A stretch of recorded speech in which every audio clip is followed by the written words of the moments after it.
Hey guys, I made a video earlier on the effects I felt today, positive and negative, mostly positive, that I feel now, just less than a week of 4 days into taking Anavar. And I looked online, it says it can take as little as 2 weeks to feel the effects. But I remember reading something before that it was something like a few days, and especially when you're taking it sublingually as opposed to swallowing it, the effects are more pronounced. Now, maybe it's just my imagination, but today, the two things that I would say were the most obvious was the intensity and the pump I got on a leg day.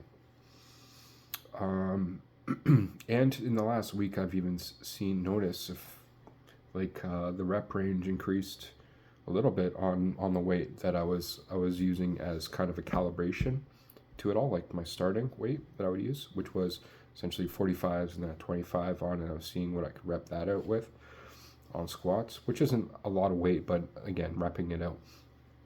Now, because repping it out, my logic is if I could do that like 15 times, and then when a week or two into this cycle, I can do that 20 times, that signifies a quarter more increase, right?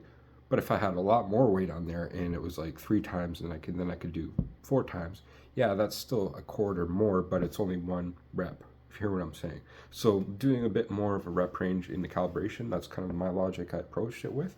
And even in the last since my last leg day, anyway, that was like 4 days ago, yeah, I think there wasn't even an increase. So there's that.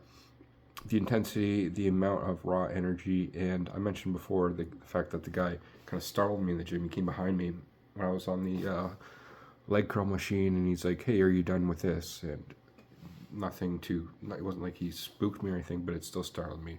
So maybe there was something there in the nervous system response or just the energy response again with intensity.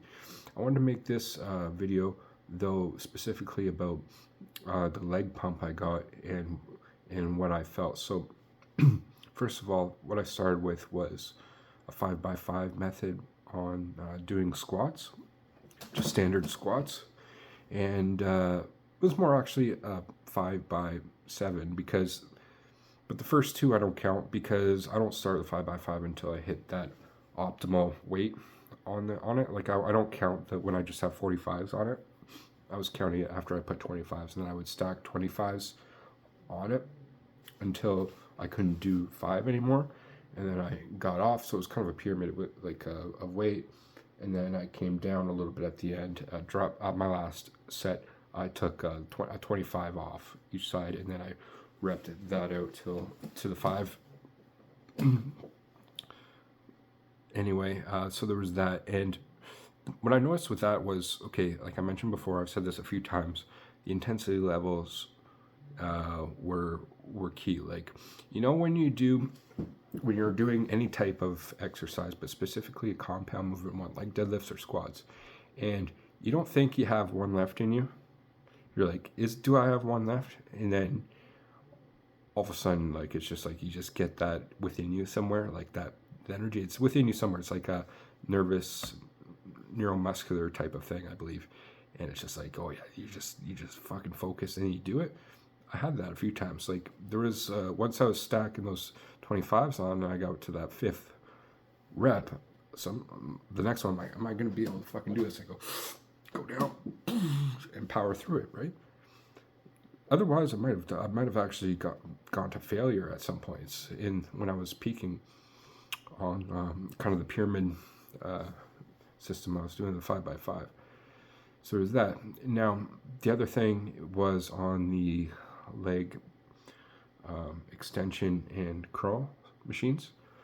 I kind of like was pushing it to the limit. Like, I don't know if you watched the old Tom Platz videos where he's doing like curls and legs extensions, and he's just repping it out, and it's like going hard, right, and getting that full range of motion and holding it at the top. I kind of was taking that inspiration of it all, and again, there was a point in time where I was on the leg curl machine. I had to get up and shake my legs out. Shaking helps with preventing muscle spasm. I had to make sure my hamstrings weren't just gonna fucking seize up on me right there, and that could even tear. You can get injuries just from that, from spasms. So I got the fuck up and was like shaking them out, and then went back and more, and then I finished it off with Romanian deadlifts. I'll finish this because my phone is actually about to die, and first time I've done Romanian deadlifts with a kettlebell of all things. I just was like, oh, let's try with this, one of the big ones, and that actually worked out really well. I'm gonna do that one again.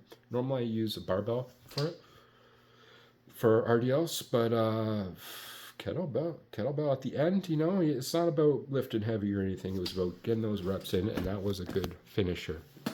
And that was going like from general, doing like squats to specific, doing the leg curl and leg extensions, and then back to RDL, which is more of a general movement. Again, it's kind of like the principle of massage. I'm a massage therapist, so that's what I take inspiration from as well, which is general. It's a general principle of a massage, and also proximal, distal, proximal, exactly the same kind of thing I was doing there, which was a squat, which is proximal, and then distal, my legs, my extremities, and then back to RDLs, which is actually more proximal. Like you're working a few things there, not just your hamstrings. So I'll leave it there with that, but I'm gonna make note every time I go, like in the next week at least, every time I hit the gym, I'll make a video, and then maybe after that I'll do a few days in between just to space out a little bit more and gauge what's going on throughout the whole process of me taking Anavar. So I'll leave it there, guys. Have a good night, and talk to you later. Peace.